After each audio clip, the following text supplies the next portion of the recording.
Si tu aimes le cinéma, tu as forcément entendu ce cri dans plusieurs de tes films préférés. Tu le sais sûrement, on l'appelle le cri de Willem.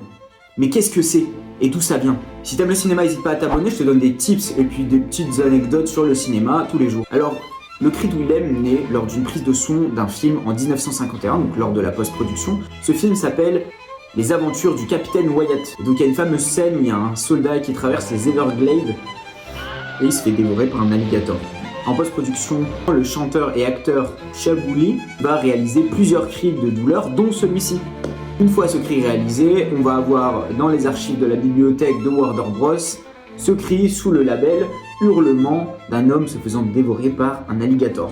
Il est très apprécié, notamment dans les westerns, et surtout, ce qui est notable, c'est le film La Charge sur la rivière rouge de 1953, où un soldat qui reçoit une flèche dans la cuisse va hurler avec ce cri. Et alors là, ce son tombe dans l'oubli. Dans Un Nouvel Espoir, donc de 1977, Ben Hur décide de l'utiliser lorsqu'il cherche un cri pour un Stormtrooper qui tombe dans le vide. À partir de là, le cri de Willem devient pour Ben Hur une réelle signature sonore. Et il commence à l'inclure dans Star Wars, dans Indiana Jones et dans toutes ses productions. Et de là, d'autres sound designers décident de lui faire un clin d'œil en l'utilisant à leur tour dans leur film. Et ça devient une réelle private joke entre sound designers.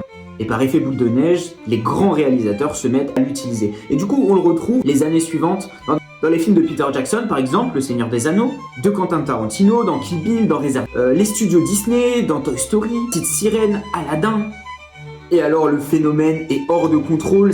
Ça devient une énorme référence pop culturelle. Si bien qu'aujourd'hui, certains réalisateurs décident de l'interdire dans leurs films.